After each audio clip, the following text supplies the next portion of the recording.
Boa noite, pessoal. Tudo bem com vocês? Espero que sim, na medida do possível. Essa situação pela qual nós estamos passando não é nada fácil. Espero que vocês estejam enfrentando tudo com muita coragem e serenidade, que a gente saia dessa transformado, né? Pessoalmente, a nossa vida política também não está nada fácil. Espero que estejam todos enfrentando isso com bastante coragem. Pessoal, hoje nós vamos começar a falar sobre as ações constitucionais, que é a segunda unidade da nossa disciplina de prática. Vamos tratar de habeas data, habeas corpus, falaremos também de ação popular e de mandado de injunção. Se vocês quiserem, eu posso trabalhar com vocês mandado de segurança também, apesar de que eu acredito que a professora Vanessa já tenha dado, porque geralmente a gente divide e ela fica com mandado de segurança, porque é uma ação que se refere quase que estritamente à direito administrativo, apesar dela ter um uso bastante recorrente em outras áreas também, e ela dá improbidade administrativa e fala de ação civil pública, apesar da gente já ter tratado de ação civil pública no semestre passado. Caso vocês queiram, eu posso tratar de mandado de segurança também, mas aí vocês me falam, eu provoco vocês lá no grupo e a gente combina, tá? Na aula de hoje, eu vou fazer uma introdução pequena a respeito do que são as ações constitucionais e nós vamos tratar de habeas data, tá? E eu vou falar também um pouco mais para o final da nossa unidade aí a respeito de reclamação, apesar de que eu já tratei da reclamação bastante também em recursos, né? Só se der tempo mesmo. E aí vocês me falam a respeito do mandado de segurança. Mas, enfim, antes de nós tratarmos do objeto da aula de hoje, que é o habeas data, a gente precisa saber o que são as ações constitucionais, onde que a gente encontra a previsão legal delas, né? E como é que a gente vai trabalhar com essa ideia de ações constitucionais. Ações constitucionais, pessoal, também sinônimo de remédios constitucionais, são mecanismos processuais que a Constituição Federal disponibiliza para o exercício da chamada jurisdição constitucional. São mecanismos de processo, ações que são disponibilizadas aos cidadãos, aos sujeitos que têm direitos fundamentais violados para impor o exercício desses direitos ao Estado, para que o Estado assegure o exercício de determinados direitos fundamentais assegurados na Constituição através dessas ações, né? Então, por exemplo, se o sujeito tem o direito de liberdade física de locomoção violado por um ato praticado por autoridade que o coaja ou pratique abuso de direito, ele tem um mecanismo processual do habeas corpus para coibir a lesão ou ameaça ao direito que está sendo dirigida ao seu direito de locomoção. Se o sujeito está tendo o seu direito de acesso à informação de caráter pessoal violado por um ato abusivo de autoridade, qual é o mecanismo processual que ele tem à sua disposição para poder declarar ilegal esse ato e fazer valer o direito de acesso à informação? É o habeas data. Se o sujeito tem seus direitos líquidos e certos, não amparados por habeas corpus ou habeas data, violados por ato de autoridade coatora, ele vai ter qual mecanismo processual para fazer valer o exercício desses direitos? O mandado de segurança. Então, pelo conceito que a gente tem de ações constitucionais, que são remédios constitucionais, essas ações seriam mecanismos processuais postos à disposição do cidadão brasileiro que tem um dos direitos fundamentais assegurados em Constituição violados para fazer valer esses direitos perante o Estado, a fim de que o Estado faça cessar ou coíba a violação que está sendo dirigida a esses direitos, né? Então, é um mecanismo que o sujeito tem para poder fazer valer um direito fundamental que ele tem assegurado em Constituição e que está sendo ameaçado ou efetivamente lesado, né? A gente tem a previsão legal dessas ações constitucionais, pessoal, a partir do artigo 5º, inciso 68. A gente vai ter lá no artigo 5º previstas enquanto direito fundamental e individual do cidadão as ações do habeas corpus, habeas data, mandado de segurança individual e coletivo, habeas corpus e ação popular.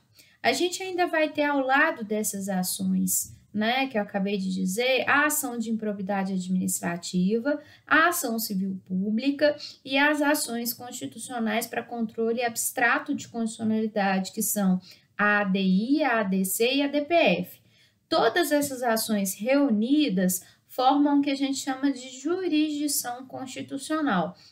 Umas dizem respeito a apenas o exercício do controle de constitucionalidade em abstrato, que é o controle de atos normativos, né, que tem sua compatibilidade averiguada aí em abstrato, né, então o controle de constitucionalidade abstrata ele ocorre quando o Supremo Tribunal, o Supremo Tribunal Federal ou qualquer outro tribunal examina a compatibilidade de um ato normativo com a Constituição para verificar se aquela lei ou ato normativo está de acordo com as disposições constitucionais, né? Esse exercício do controle que a gente tem, que independe de casos concretos, é o controle da lei em si, da lei em tese, né? E a gente tem o controle concreto que é feito a partir de casos, né? Que são levados até o Poder Judiciário.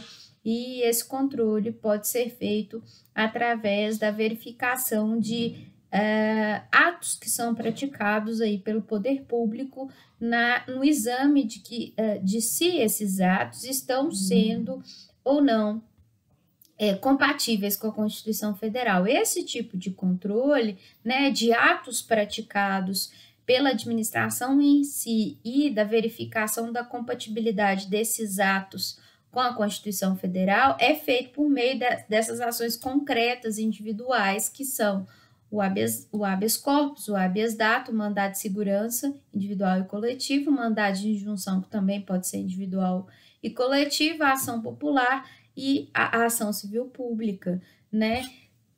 Então, percebam, ao lado do controle abstrato, né, que é o controle da lei em tese, das normas em si, independentemente de caso concreto, a gente tem a possibilidade de controlar a constitucionalidade também de atos concretos praticados pelo poder público, né? E esse controle da legalidade é feito através das ações constitucionais, dos remédios constitucionais que buscam afastar a lesão ou ameaça a direito dirigidas a direitos fundamentais, né, de liberdade física de locomoção, de liberdade de acesso a direito à informação de caráter pessoal, né, de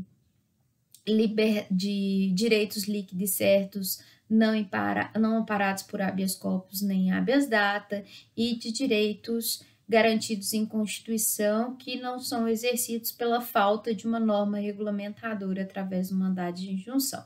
A gente vai ver todas essas ações, mas hoje especificamente nós vamos falar do habeas data, tá?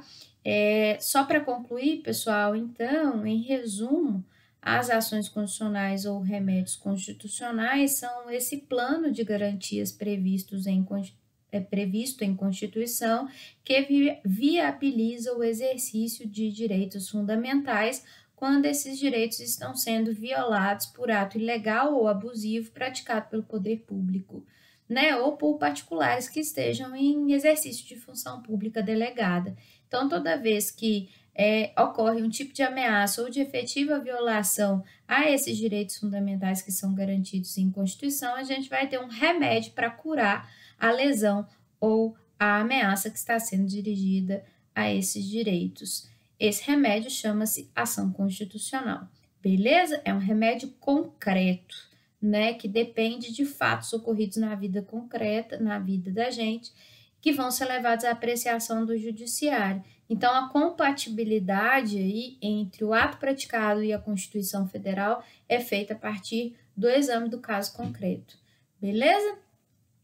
A gente vai começar estudando o habeas data. O habeas data, pessoal, tem previsão legal lá no artigo 5º, inciso 72 da Constituição Federal, que vai dizer assim: conceder-se-á habeas data para assegurar o conhecimento das informações relativas à pessoa do impetrante, constantes de registros ou banco de dados de entidades governamentais ou de caráter público, para retificação de dados quando não se prefira fazê-lo por processo sigiloso, judicial ou administrativo. Então, vejam, pessoal, a Constituição, lá no artigo 5º, inciso 72, prevê ao sujeito que tiver o direito individual de acessar informações relativas à sua pessoa que estejam reunidas em bancos de entidades governamentais ou bancos de registros de dados que sejam qualificados como registros públicos, ou seja, ainda que o banco seja particular, uma instituição como o SPC, por exemplo, ou uma instituição como a PUC, por exemplo, que reúna informação que possa ser transmitida a terceiro, informação relativa à pessoa que possa ser transmitida a terceiro, esse banco é considerado banco de caráter público, né? E, portanto, a pessoa que tem informações ali reunidas tem o direito fundamental de ter acesso a essas informações. Se essas informações, no entanto, são negadas pela entidade governamental, tem o seu acesso negado pela entidade governamental ou pelo banco de dados que reúne essas informações, a ação cabível em face do banco de dados ou da entidade governamental é o habeas data para fazer com que o acesso negado seja concedido. Segundo a Constituição, pessoal, também é possível se impetrar habeas data toda vez que o sujeito tiver acesso à informação relativa a ele, reunida pelo banco de dados ou entidade de caráter governamental, ele tiver conhecimento da informação e a informação estiver equivocada e ele requerer a retificação, mas a retificação não for feita. Então, toda vez que ele tem acesso, pretende retificação, mas a retificação não é feita, o sujeito pode coagir o banco de dados ou a entidade governamental a fazer a retificação por meio do habeas data.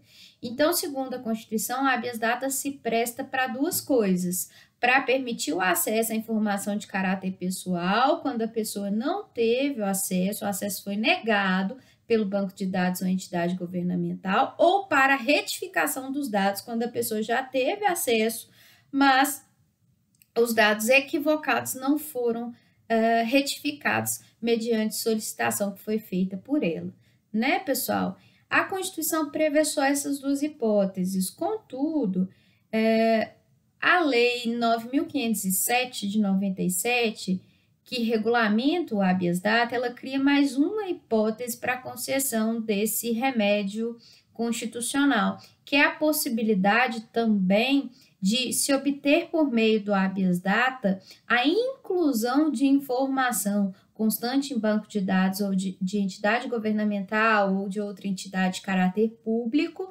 quando seja necessário se esclarecer alguma informação. Então, essa terceira hipótese aí, pessoal, ocorreria no caso do sujeito ter acesso à informação de caráter pessoal, verificar que a informação está correta, só que ele quer incluir uma outra informação no cadastro no sentido de esclarecer ou complementar algum dado referente àquela informação constante do banco. Então, ele quer incluir um dado aí no sentido de apresentar um esclarecimento ou de complementar aquilo que já está inserido no banco. E ele tem essa pretensão negada. Toda vez que ele tiver a pretensão de inclusão de informação negada, também caberá a possibilidade de impetração de habeas data. Beleza? Lembrando que essa informação aí não tem previsão constitucional, mas encontra guarida na Lei 9.507. Então, seriam essas três as hipóteses de cabimento do habeas data. Para assegurar, repetindo, para assegurar o acesso, o conhecimento de informações relativas à pessoa do impetrante constantes em registros ou banco de dados de entidades governamentais ou de caráter público, para assegurar a retificação de dados quando a pessoa teve o acesso, requereu a retificação, mas a correção da informação não foi feita, e quando a pessoa teve acesso, requereu a inclusão de informação no sentido de esclarecer informação constante do banco e não obteve a inclusão. Beleza, pessoal? Esses três direitos, essas três hipóteses de cabimento que são asseguradas, né, pela Constituição e pela Lei 9.507, elas se amparam basicamente na garantia e proteção do chamado direito fundamental à informação de caráter pessoal, que é basicamente assegurado pelo artigo 5º, inciso 14 da Constituição, que dispõe que é assegurado a todos o direito de acesso à informação resguardado o sigilo da fonte quando necessário ao exercício profissional. Então, é assegurado a todos o direito de acesso à informação, sendo o direito de acesso à informação pessoal mais fundamental ainda, porque se ele é público, né, se ele pode ser compartilhado com outras pessoas, ou se uma entidade governamental reúne essa informação sua, nada mais justo do que você ter acesso a essa informação, né, pessoal? Então, são essas aí as hipóteses de cabimento do habeas data. Então, se a gente pudesse conceituar o habeas data, qual seria o conceito que a gente daria para essa ação constitucional, para esse remédio constitucional? Falaríamos que o habeas data é uma garantia constitucional regulado pelo artigo 5º, inciso 72, e, além disso, pela Lei 9.507, destinada a resguardar ou assegurar o direito fundamental de acesso à informação de caráter pessoal. Ela se presta ao acesso apenas de informação de caráter pessoal, que dizem respeito à pessoa do impetrante, né? Portanto, uma ação de caráter personalíssimo, de forma que não se admite aí, habeas data coletivo, né? Diferentemente do que acontece com mandado de segurança e com mandado de injunção, por ser uma ação que se refere à necessidade de acesso, retificação e inclusão de informação de caráter pessoal, é apenas a pessoa que teve o acesso negado, a inclusão ou retificação negadas, é que pode, né, promover a ação de habeas data. Não é possível a impetração de HD coletivo, né, por uma entidade representante do sujeito, isso não existe, já que é um direito personalíssimo. Não é possível também a formação de litisconsórcio ativo, né, um sujeito aí, vários sujeitos no polo ativo da ação, vários autores, beleza? A doutrina tem permitido uma hipótese de substituição processual, que é o caso do espólio ajuizar a ação em nome do falecido, quando é necessário ter o acesso, inclusão ou retificação de informação de caráter pessoal de pessoa falecida. Nesse caso, a doutrina tem admitido que a ação seja impetrada pelos herdeiros ou sucessores do decujus, né? Ou mesmo o espólio, se tiver espólio constituído ainda, o espólio representado pelo inventariante. Essa é uma hipótese autorizada de substituição processual, apesar da ação ser de natureza personalíssima, tá? Aqui um dado a título de história importante, pessoal. O habeas data é um mecanismo processual criado pela Constituição de 88, ele não existia antes da Constituição. E por que a Constituição pensou em criar o habeas data, né, como uma garantia processual importante na recuperação do regime democrático aí, né, pela Constituição de 88? Porque era bastante comum que as pessoas fossem investigadas durante o período da ditadura militar e que elas não tivessem acesso às informações referentes a elas, né? Era comum se ter pessoas investigadas pela prática de atividades subversivas, né? Por exemplo, movimento sindical, movimento estudantil, e era bastante comum que as agências de inteligência brasileira, DOPS, do ECOD, reunissem essas informações e não dessem acesso para as pessoas, e as pessoas eram punidas, né, simplesmente sem saber pelo que elas estavam sendo investigadas. Então, no intuito de se permitir que todo aquele que é investigado tenha conhecimento a respeito do que está sendo investigado e a respeito de que tipo de informação uma entidade governamental ou um banco de dados que possa publicizar esses dados para terceiros, né, tem a título de informação sobre você, foi criada a garantia do habeas data. Ele basicamente tem por finalidade proteger a esfera íntima dos indivíduos contra o uso abusivo de registro de dados pessoais coletados por meios fraudulentos, desleais ou ilícitos, evitando a introdução em registros de dados que são chamados de dados sensíveis, que são aqueles dados decorrentes de origem racial, de opinião política, filosófica, religiosa, filiação partidária ou sindical, orientação sexual, né, para evitar que entidades governamentais incluam isso em seus bancos de dados sem dar conhecimento a efetivamente quem é titular desses dados, né, evitando também a conservação de dados falsos ou aqueles dados que sejam diversos dos fins pretendidos pela lei.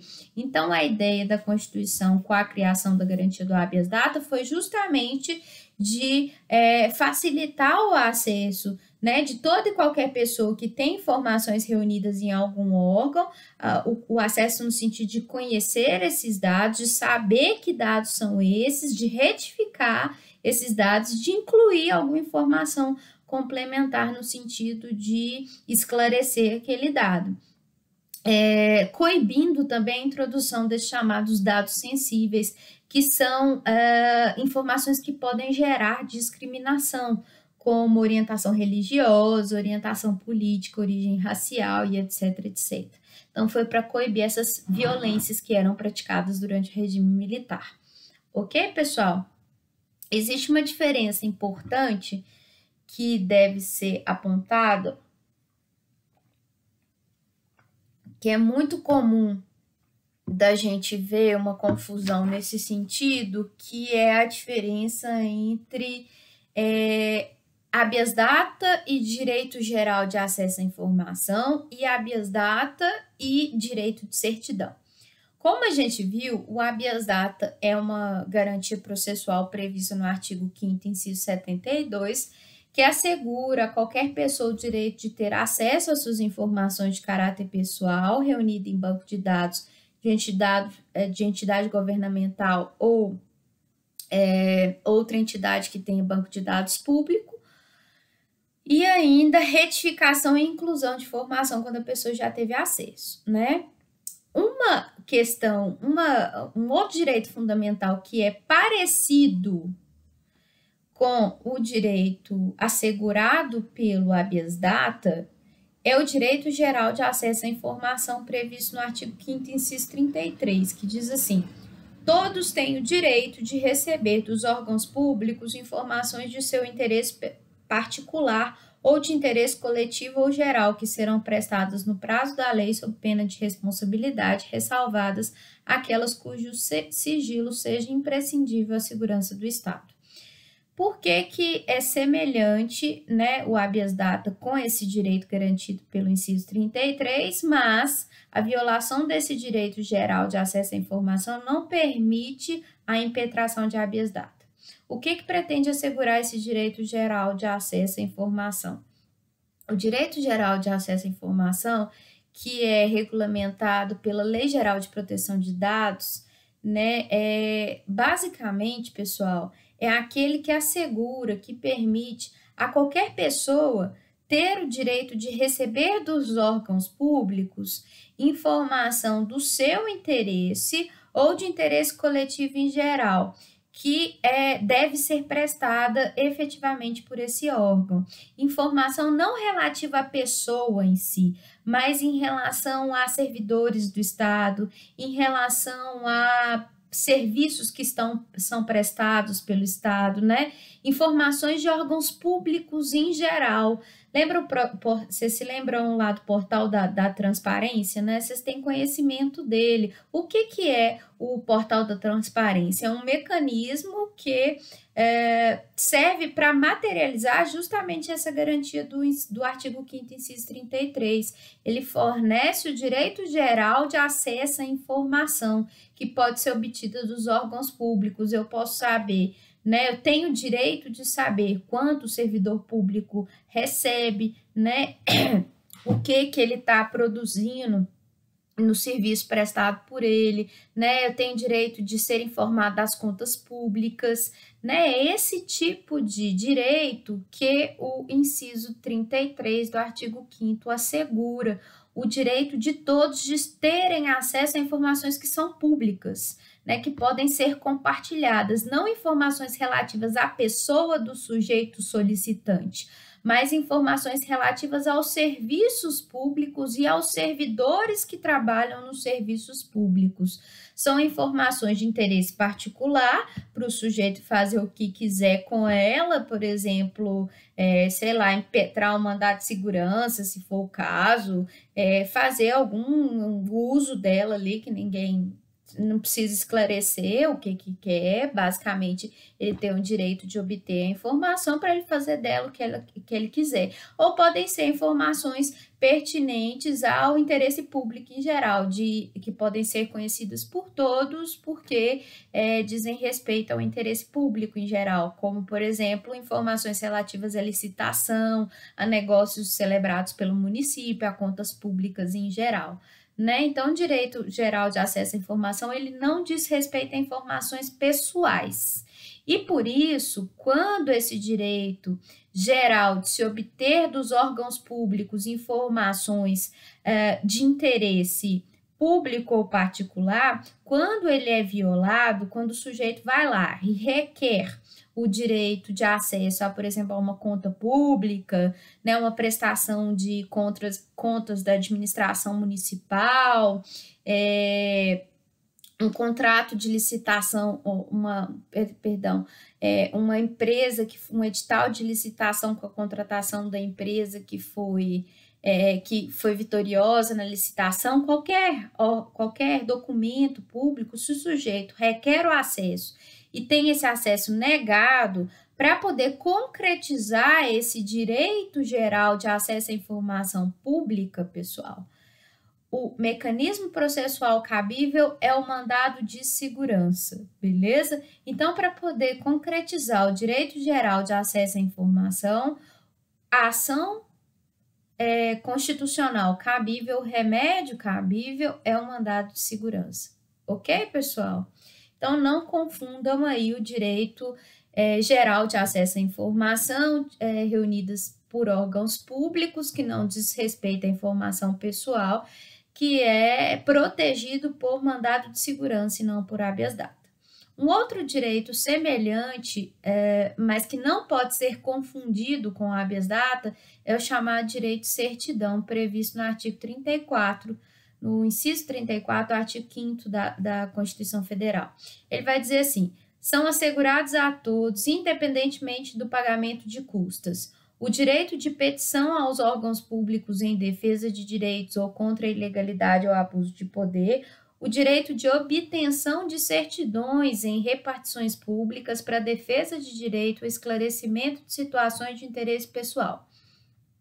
Vejam só, quando eu, Camila, vou até uma entidade governamental ou uma instituição que titulariza dados sobre mim e requeiro acesso a essas informações e tem as informações negadas, né? Tem as informações negadas, o mecanismo processual cabível para fornecer o acesso, a gente já viu que é o habeas data, ok? Contudo, vejam só o que o artigo 4º, o artigo 5º, inciso 34 diz. Ele diz que se eu for a uma repartição pública e desejar obter uma certidão relativa a um documento pessoal meu que eu possuo nessa repartição pública, a repartição pública é obrigada a me ofertar, me fornecer a certidão.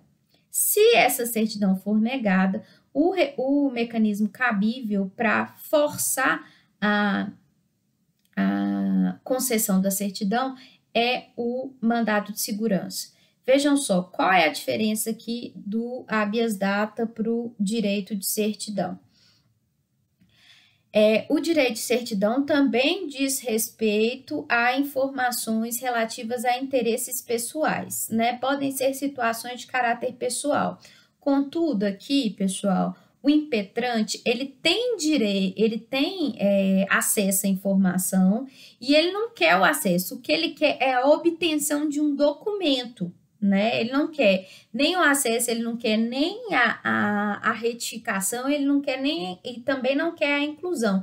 Ele quer obter uma documentação do órgão público para ele poder utilizar da forma como ele quiser. Por exemplo, ele propor uma ação judicial contra o Estado, né? Para ele quer obter, sei lá, uma certidão de bons antecedentes para poder apresentar num concurso público no qual ele foi aprovado, né? O direito de certidão diz respeito à obtenção de um documento, que pode se referir a um terceiro, assim como pode se referir a um documento, pode se referir à própria pessoa, né? Um documento referente à própria pessoa, porque a pessoa vai precisar para aposentar, para tomar posse num concurso público, né? Mas ela precisa do documento, ela tem conhecimento da informação reunida no banco de dados, ela não quer o acesso porque ela já tem conhecimento, ela não quer a retificação e nem quer a inclusão de informação. O que ela quer é obter uma cópia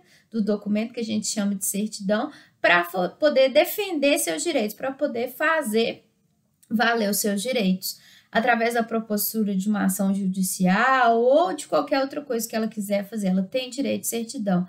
Quando ela não obtém as certidões, ela pode solicitar judicialmente que o órgão responsável por conceder a certidão, que deixou de conceder, seja condenado a fazer isso por meio de mandado de segurança. Então, a ação constitucional remédio cabível para proteger e fazer valer o direito de certidão quando negada a certidão é o mandado de segurança também. Ok, pessoal? Um exemplo aí, vamos ver deixa eu ver aqui, de direito de certidão.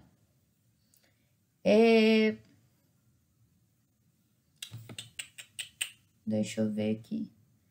Sim. Exemplo de direito de certidão que a gente pode, uma vez negado o direito de certidão, impetrar mandado de segurança. Certidão para contagem de tempo para solicitar aposentadoria, por exemplo, tempo de serviço em órgão público, é possível, né, uma vez negada a certidão de tempo, por tempo de serviço, a gente impetrar mandado de segurança. Certidão negativa de débitos tributários, certidão positiva com efeito de negativa, cópia de contrato administrativo, né? Tudo isso que foi solicitado de repartições públicas para defesa de direitos em geral, independentemente se a informação for de caráter pessoal ou não, se eu quero cópia do documento, né, o instrumento cabível aí vai ser o mandado de segurança e não o habeas data.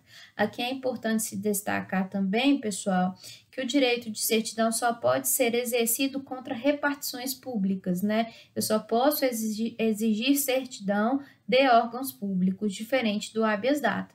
O habeas data eu posso exigir o direito de acesso, retificação e inclusão de informação de caráter pessoal de tanto entidades governamentais quanto de entidades privadas que tenham banco de dados de caráter público. Banco de dados de caráter público, dados de caráter público basicamente significam aqueles que podem ser compartilhados com terceiros, que podem ser objeto de divulgação, né? Então, o direito de certidão, diferentemente do habeas data, né, da informação no habeas data, o direito de certidão só pode ser exigido de repartições públicas. Beleza, pessoal?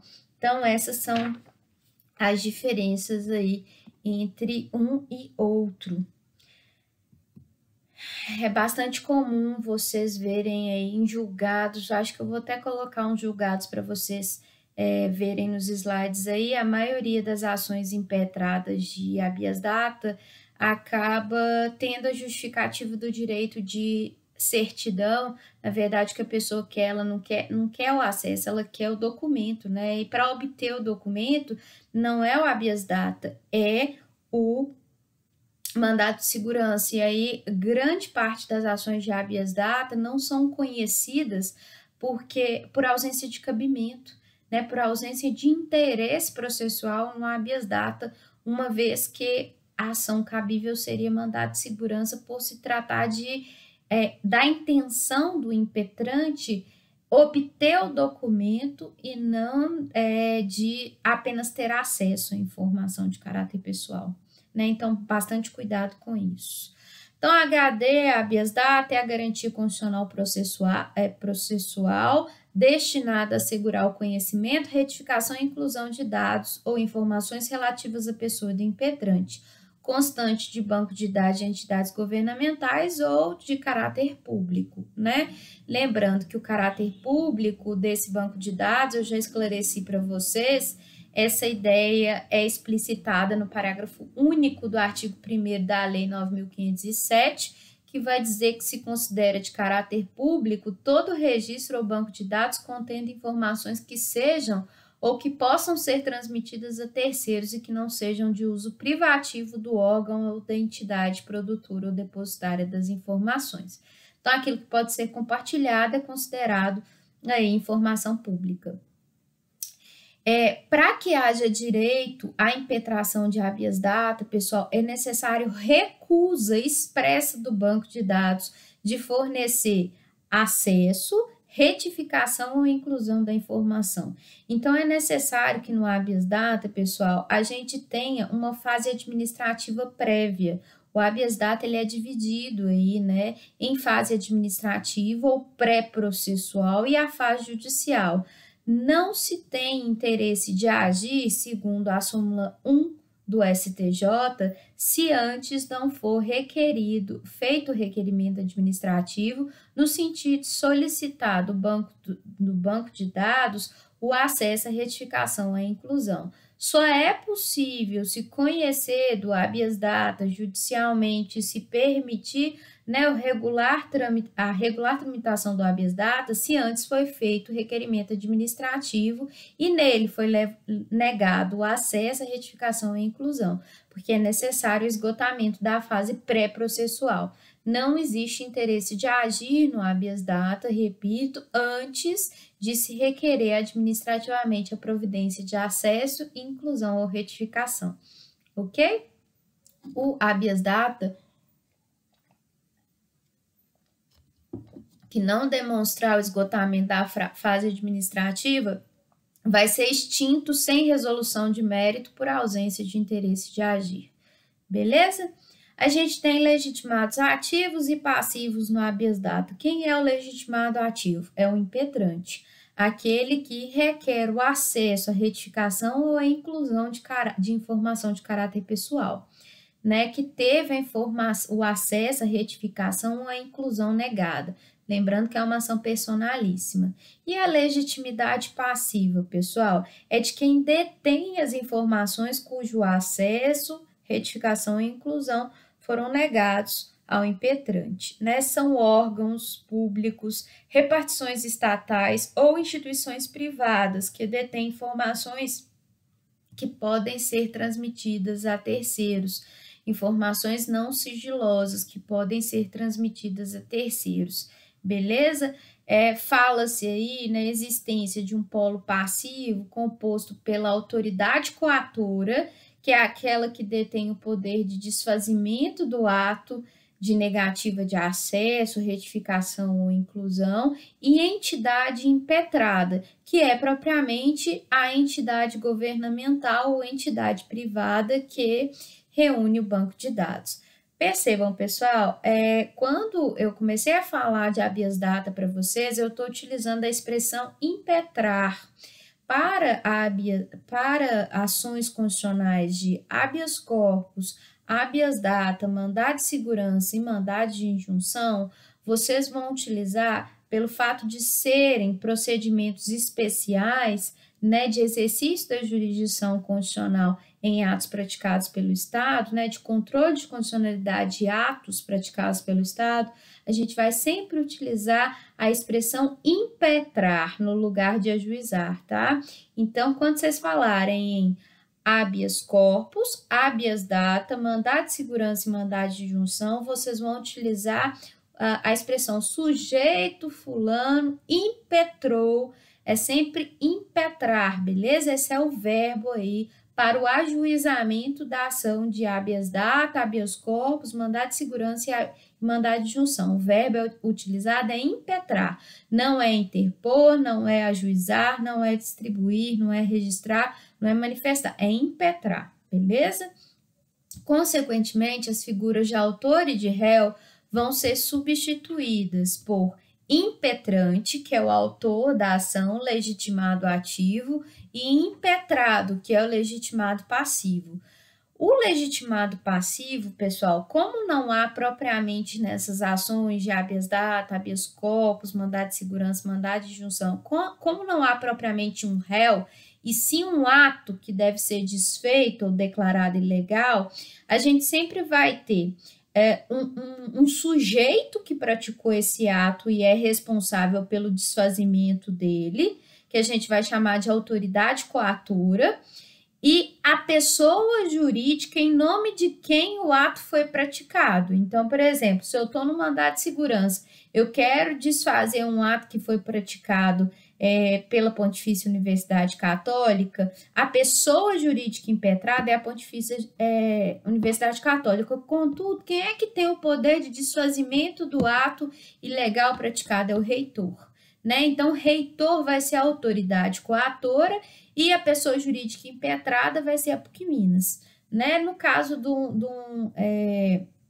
de um habeas data, suponhamos que eu, Camila, queira ter acesso a uma informação de caráter pessoal reunida pela Agência Brasileira de Informação. Estou sendo investigada pela ABIN e quero ter acesso a uma informação minha que está reunida lá na ABIN. Eu vou lá, solicito, por requerimento administrativo, acesso a essa informação e a ABIN não me fornece a informação. A gente vai ver que tem prazo para a ABIN fornecer. Ela não fornece o direito de acesso à informação no prazo que a lei disponibiliza para que ela forneça esse acesso. O que eu vou fazer? Habeas data. Em face de quem? Da ABIN. Porque foi em nome desta entidade governamental que se praticou o ato. Agora, quem praticou? A autoridade coatora. A autoridade coatora é o sujeito que ocupa uma posição de superioridade na organização administrativa que tem o poder de desfazer o ato ilegal. Então, quem é o chefe lá na estrutura da ABIN? A ABIN é um órgão nacional, só que ela se organiza regionalmente. Dentro da regional daqui de Minas, quem é o chefe? O superintendente regional da Agência Brasileira de Inteligência, Agência Brasileira de Informação. Então, eu vou ingressar com a ação em face do ato praticado, contra o ato praticado pelo superintendente regional da Agência Brasileira de Informação. Então, de inteligência, desculpa. Então, como é que fica aí o preâmbulo do habeas data neste caso? Camila, brasileira, divorciada, professora, CPF tal, endereço eletrônico tal, residente domiciliada na rua tal, número tal, vem respeitosamente a presença de Vossa Excelência impetrar habeas data contra ato do superintendente regional da Agência Brasileira de Informação. Percebam que eu coloco no polo passivo a autoridade coatora, que é o sujeito que praticou o ato que deve ser desfeito, declarado ilegal, e a pessoa jurídica em nome de quem se praticou esse ato, que a gente chama de pessoa jurídica impetrada ou entidade impetrada, beleza? O polo passivo nas ações constitucionais de habeas data, habeas corpus, mandado de segurança e mandado de junção sempre vai ser composto dessa forma. Autoridade coatora com entidade impetrada. beleza? Porque o que eu quero desfazer nessas ações constitucionais são atos praticados por autoridades. Atos praticados por autoridades do poder público ou pessoas particulares que exerçam função pública delegada. Ok? Então, dando continuidade aí, pessoal. A finalidade eu já disse para vocês que é de acesso, retificação ou inclusão.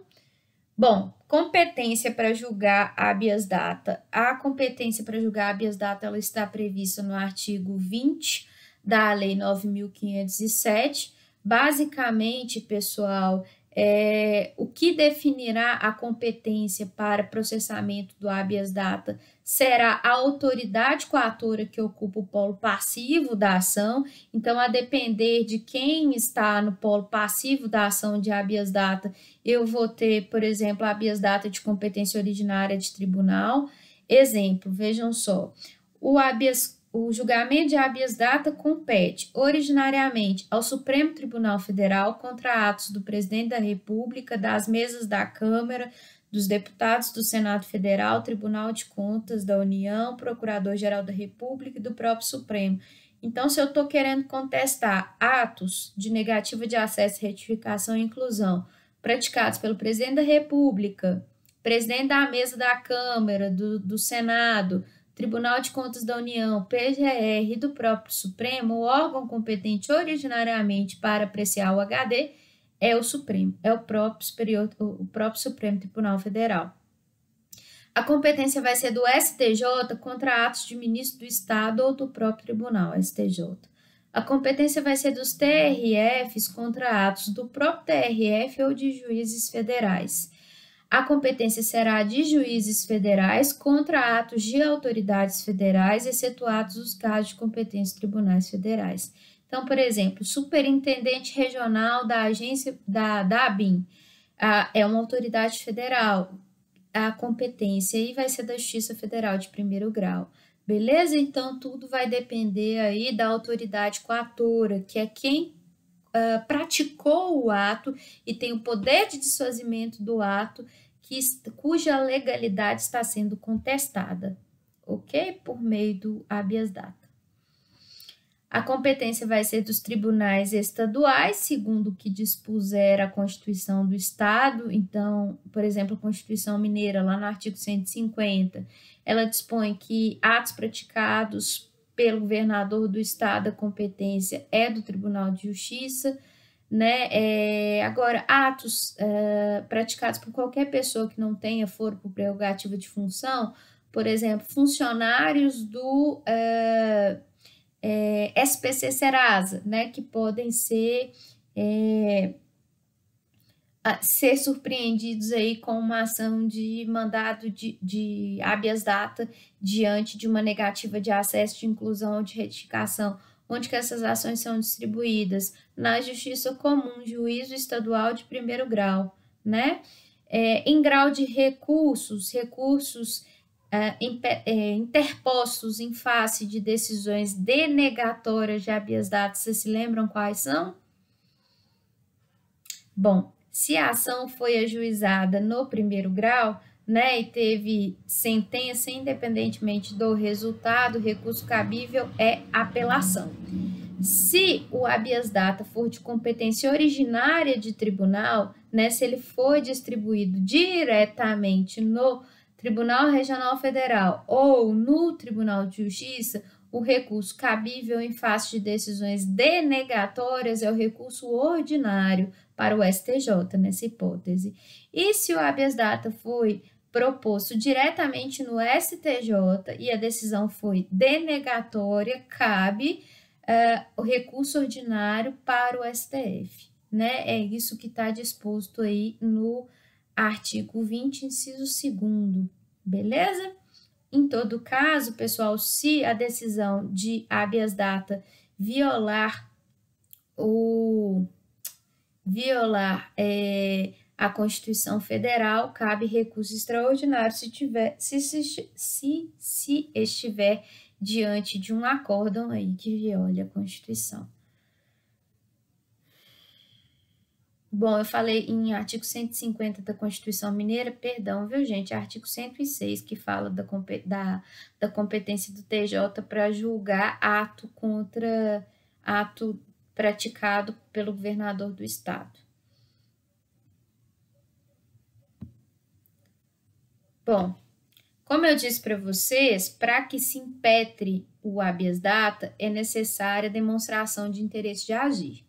E a demonstração de interesse de agir se faz mediante a demonstração de existência do requerimento administrativo, do esgotamento da fase pré-processual, né? É necessário, então, para que o sujeito vá até o judiciário, que ele tenha requerido o acesso à retificação ou à inclusão de informação administrativamente e que esse acesso, inclusão ou retificação tenham sido negados pela autoridade coatora, né?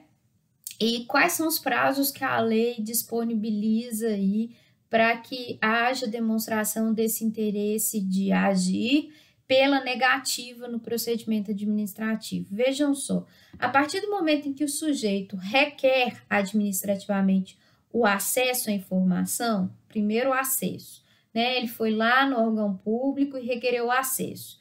Quanto tempo que o órgão público tem para responder negando o acesso à informação ou efetivamente dizendo que vai fornecer o acesso? Ele tem 72 horas para poder responder. Ele tem 48 horas para dar a resposta e mais 24 para poder informar. Então, ele tem 72 horas para poder responder o sujeito a respeito do acesso. Beleza? Se ele nada diz, né? Se ele se omite, simplesmente não diz nada, a parte a respeito do acesso, a parte prejudicada, o solicitante, pode distribuir a ação de habeas data no prazo de 10 dias. Então, vejam, existe o prazo de 72 horas para o órgão público, né, para a entidade que dispõe dos dados, para poder responder a respeito do fornecimento do acesso.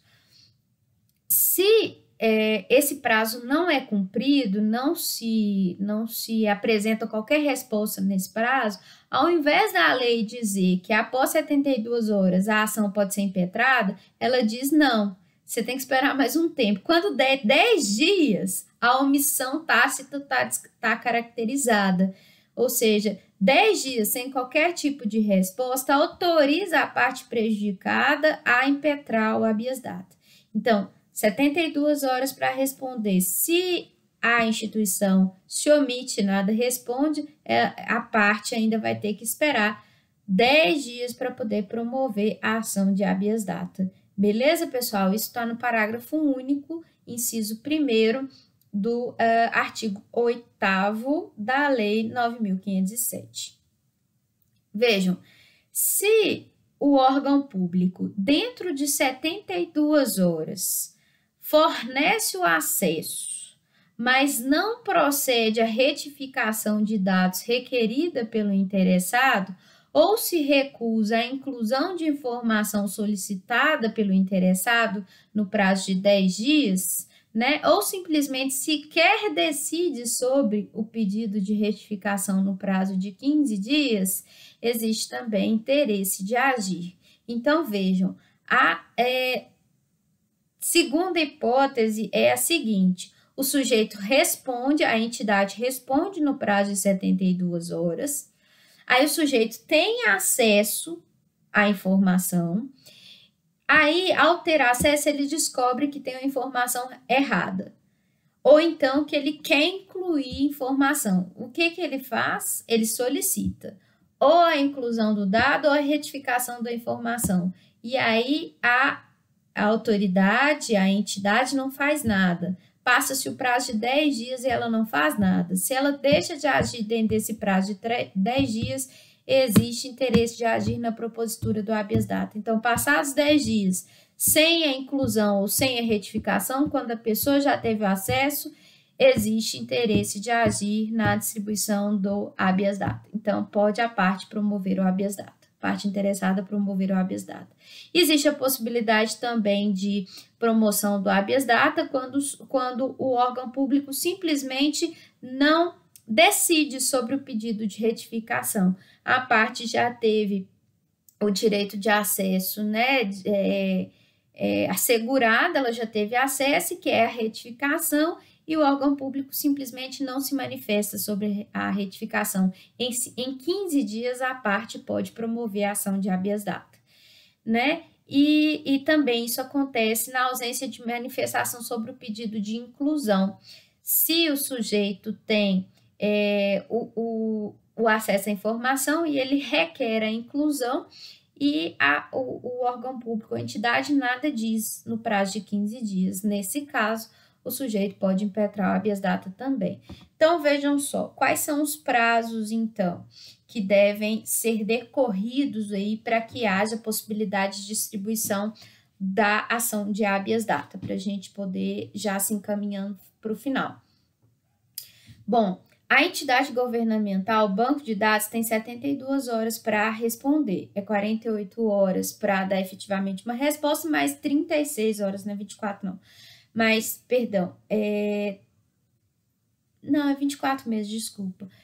48 horas mais 24 horas para poder comunicar para o sujeito. Então, 72 horas para poder decidir o pedido de acesso à informação, né? Esse prazo está previsto no parágrafo único caput do artigo 2º da Lei 9.507.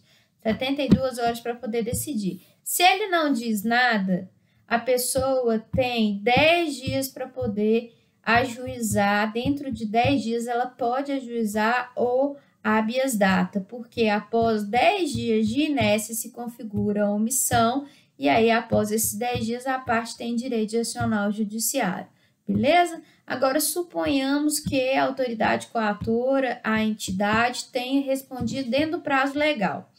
E aí, o que ela tem que fazer? A pessoa, tendo solicitado a retificação ou a inclusão de informação, a autoridade coatora e a entidade tem que fazer em 10 dias. Se ela não fizer, habeas data, beleza?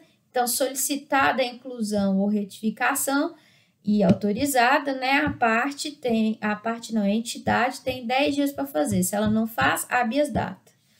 Existe uma terceira possibilidade aí, que é a seguinte: se o sujeito tem acesso, requer a retificação ou a inclusão e a autoridade não responde, não faz nada em 15 dias, aí já existe interesse aí, na propositura da ação de habeas data. Beleza? Então, se em 15 dias a autoridade coatora permanece inerte, existe o interesse de agir no habeas data. Esses outros prazos que a gente disse, de 10 e de 15 dias, estão dispostos no parágrafo único, incisos 1 e 2 do artigo 8º da Lei 9.507, beleza? E também no parágrafo 1º e no parágrafo 2º do artigo 4º da Lei 9.507. Antes de decorridos esses prazos, pessoal, do procedimento administrativo de acesso e retificação ou inclusão de informações pessoais, o impetrante não tem interesse de agir e, portanto, o habeas data impetrado por ele não será conhecido, ou seja, haverá extinção sem resolução de mérito por ausência de interesse processual, conforme dispõe a súmula 2 do STJ. Beleza? Então, quais são os requisitos para a gente terminar? Quais são os requisitos para impetrar o habeas data? Existência de informação sobre a pessoa do impetrante, que essa informação existe em banco de dados de entidades governamentais ou banco de dados de caráter público. A informação sobre terceiro não é protegida por habeas data, e sim por mandado de segurança, por direito geral de acesso à informação, né? Se houver violação desse direito geral de acesso à informação sobre terceiros, a informação é resguardada por mandado de segurança, assim como é o caso de direito de certidão também, que é resguardado por mandado de segurança, como a gente viu, né? No habeas data, eu posso ter pretensão de conhecimento de informação, de retificação de informação ou de anotação ou inclusão de informação, a fim de contestar ou de explicar aquela informação que está contida no banco de dados, informação que é verídica, tá? O STJ tem um entendimento, pessoal, que é no sentido de que essas três pretensões não podem ser cumuladas na mesma ação. Então, eu não posso pedir numa mesma ação de habeas data, né, que eu tenha acesso à informação, depois, se a informação estiver errada, que eu tenha direito de retificar ou de incluir. Não, o STJ não aceita acumulação de pedidos, seria uma ação para cada tipo de pretensão. Uma para conhecer e a outra para poder retificar ou a outra para poder incluir. Beleza? Deixa eu ver se tem mais alguma coisa para falar para vocês que seja importante aqui. Existe toda uma discussão a respeito da inafastabilidade da jurisdição junto com o procedimento de habeas data, porque se a legislação lá na Constituição Federal, no artigo 5º, inciso 35, diz que qualquer lesão ou ameaça a direito deve ser levado ao judiciário, que tem que apreciar, né, eu não poderia condicionar o habeas data ao esgotamento da fase administrativa. Contudo, essa questão já é superada, porque se o interesse de agir está relacionado à existência de lesão, se eu não requeiro o acesso à informação, a retificação da informação ou inclusão da informação administrativamente, não tem como eu demonstrar que existe lesão ou ameaça a direito, né? Então, eu não estou levando nada até o Poder Judiciário, porque eu não tenho recusa, né? Por isso que existe interesse de agir só mediante esgotamento do procedimento administrativo. A caracterização da recusa, ela pode ser feita de forma expressa para demonstrar o interesse de agir ou por meio de recusa tácita. A expressa se faz através do indeferimento do pedido de acesso ao depositário do banco de dados dentro do prazo de 72 horas, ou no caso do pedido ser expresso para retificação ou anotação, né, ou inclusão dentro do prazo de 10 dias. A recusa tácita é demonstrada através do esgotamento do prazo de 10 dias para conhecimento, se não se tem qualquer manifestação do órgão dentro desse prazo, ou de 15 dias para anotação ou inclusão, se, tendo feito o acesso, eu requeiro a informação, a inclusão ou a retificação e não se tem posição nenhuma do órgão, né? A petição inicial de habeas data, ela deve ser produzida com 2 vias, com reprodução de todos os documentos que vão ser enviados para a autoridade coatora, né? A pessoa quem compõe o polo passivo, como eu disse para vocês, a autoridade coatora e a pessoa jurídica detentora do banco de dados, pessoa jurídica em nome de quem foi praticado o ato.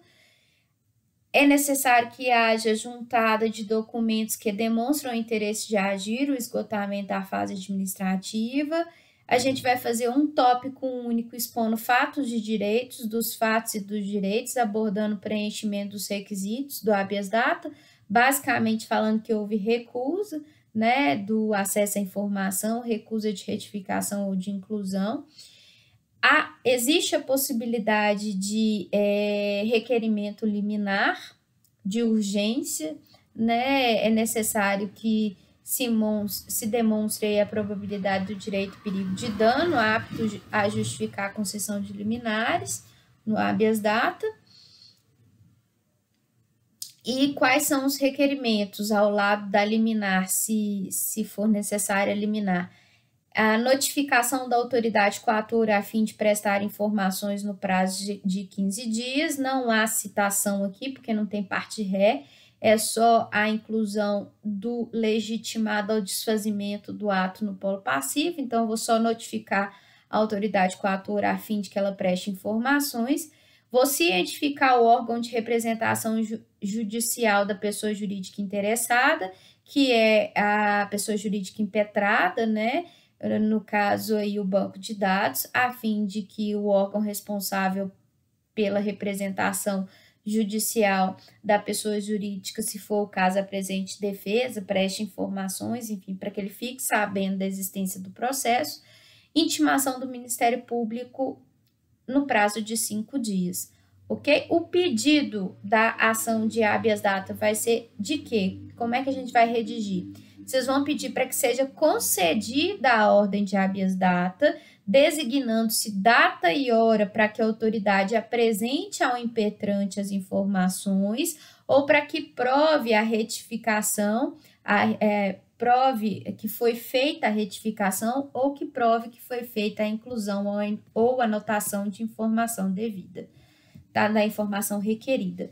Basicamente é isso, pessoal. Desculpa a demora aí para poder explicar algumas coisas. É uma ação bastante simples. Eu vou postar para vocês um modelo lá. Esse modelo inicial de habeas data ele vai ser seguido para a confecção de outras ações, né? Ações condicionais, outros remédios condicionais, como o mandado de segurança, o habeas corpus também tem estrutura bastante semelhante, e o mandado de injunção, né? Eu vou ter sempre o preâmbulo no polo passivo, indicando a autoridade coatora e pessoa jurídica impetrada. Eu vou ter a expressão contra ato, porque é o ato que está sendo impugnado. Eu vou ter a expressão, ao invés de ajuizar, a expressão impetrar. Fatos e fundamentos vêm num único tópico, vai ser diferente de fatos e direito que a gente está acostumado a fazer, porque fatos e fundamentos eles meio que se juntam, né? A gente vai separar pedido de requerimento. O pedido não vai ser de procedência dos pedidos formulados para tal coisa, vai ser de concessão da ordem para, né, aqui para dar acesso, né, ou para retificar informação, ou para incluir informação, né, vai ser sempre de concessão da ordem. E os requerimentos vão sempre envolver notificação da autoridade coatora sem citação e notificação para prestar informação, cientificação do órgão de representação processual da pessoa jurídica interessada e intimação do MP. Basicamente, esses três são os requerimentos necessários aí em todas as ações constitucionais, com exceção da ação popular, que é um pouco diferente, que a gente vai deixar de lado. Beleza, pessoal? É isso que eu tinha para falar hoje para vocês. Um beijo, até semana que vem. Ótima semana para vocês. Tchau, tchau.